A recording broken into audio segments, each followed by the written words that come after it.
You know what? You guys are funny. Artists trip me out today. I see artists right now, they'll promote their releases or their new releases like 3 times and then call it quits.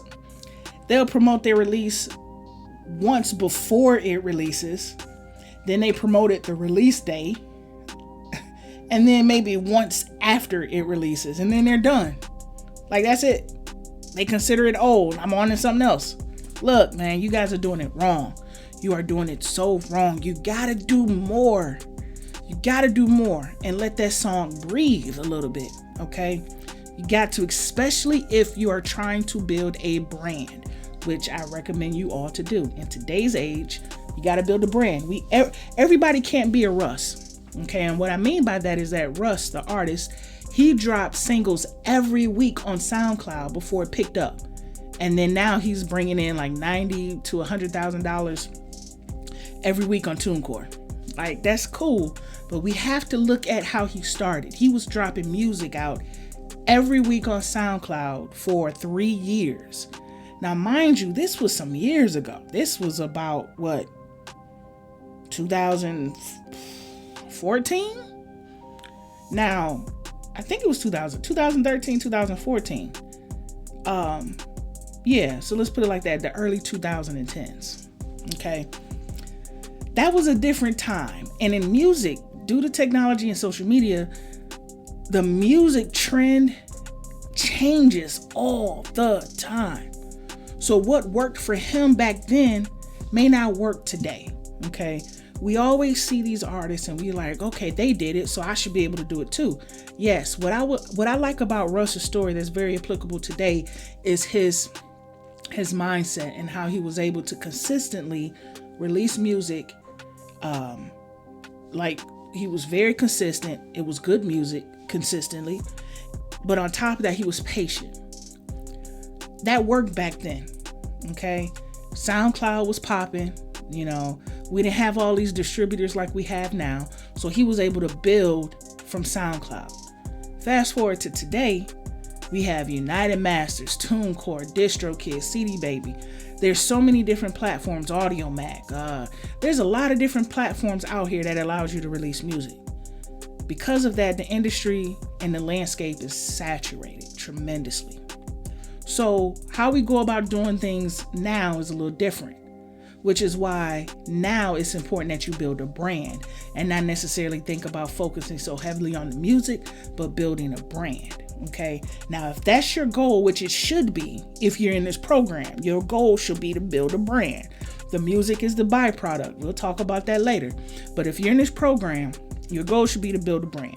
And I have to tell you, you're going to have to switch your mindset a little bit and think and remember that you have to really push this music.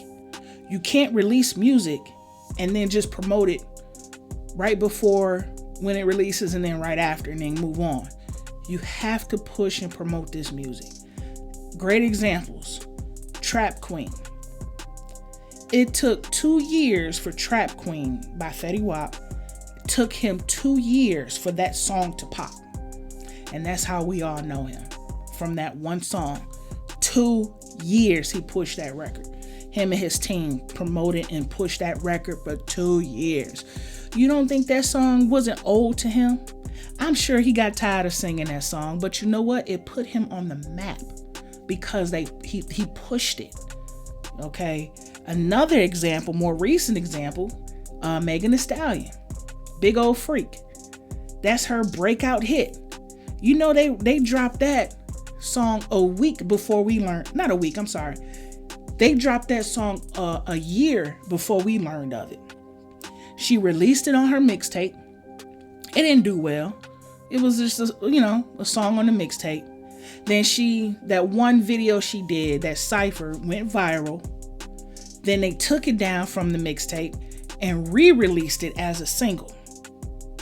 And then it blew up. But even still, that song was a good year or 2 old, a year or 2 years old before we learned of it. And that was a song that blew her up. Okay. So even then, I'm sure she got tired of performing and thinking of that song too, but it was the song that put her on the map. So in this video, what I want to share with you guys is ways that you can repurpose that song or the music that you're releasing, because you literally have to push that record and let it breathe. Okay, for one, make sure you share it instead of just posting it online and sharing it with your friends and family. Find some influencers, find some people who are and that you think would like your music, and share it with them. You know, maybe they could use it in their skits. There's a lot of comedians out here that do skits and they have music playing. Maybe they can use it. If they charge, pay them. You know, some of them do. They may charge for it, but definitely pay them because it's worth it. It's advertising. Okay. And we talked about advertising in my brand course, you know, how to build a marketable brand. We talked about that. So definitely find some influencers so they can use it in their skits. Also, film your own skits. You know, especially if it's part of your brand, you know, comedy or, you know, short film or whatnot. Do a skit and you put it, you know, behind the scenes of, you have it play in the background of your own skit and put it out there on social media, as opposed to just posting the song. Have a visual to go along with it, and not a music video, but something that's entertaining, and use the song. Another way that you can repurpose this content to keep it fresh, or this music to keep it fresh, dance crews. We sleep on dance crews. Like, there's a lot of dance crews out there, young and old, all over the world. Send them your music. Say, hey, I just dropped this song. Let me know if you check it. Like, let me know if you like it. Check it out. If you like it, I would love for you to, you know, dance to it on your Instagram. Some of them may charge, and if they do, pay them. You know, pay them. Again, that's advertising.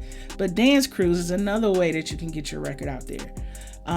Make sure you have some behind the scenes footage, you know, some story behind the music type stuff. You know, share what you thought about the record, what made you release the record, what made you write it, what inspired you.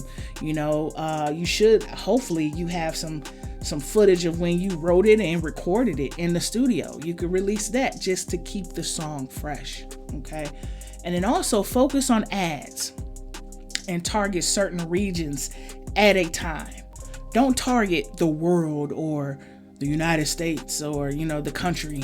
Target small regions and see which region picks it up, which one is feeling it. Okay, maybe focus on the Midwest. Do like, in your ad, do like, do Michigan, Indiana, and Illinois, and then next time you run an ad, focus on the West Coast, and then maybe next time focus on the East Coast and the South, and then maybe somewhere in the middle. You know, break it down into regions and see who's rocking with it. Whoever's rocking with it, you never know who may see it, and you never know who may, you know, share it. I mean, it could potentially take off if the right person see it. So definitely run ads on your content that has the music in there, but target certain regions at a time. Okay. So like I said, the world is big. Okay. This world, the country is big. Everyone hasn't heard your record yet. I say this to artists all the time.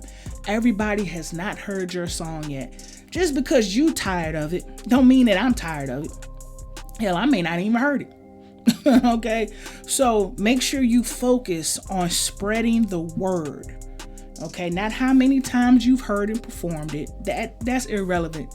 It's your song. And as an artist, you should be okay performing your song over and over again, because the world is big. Focus on spreading it. Okay. And putting it out there. So with that being said, tell me, how have you extended the life of your music? Are you someone that just dropped it and then moved on? Or did you put some life behind it? Let me know in the comments, because I would love to learn about the ways that you guys may have extended the life of your music, and then let me know if it worked or not. Okay? So, yeah, go ahead and do that, and I look forward to seeing what you guys share. So with that being said, thanks for watching, and I'll catch you in the next video.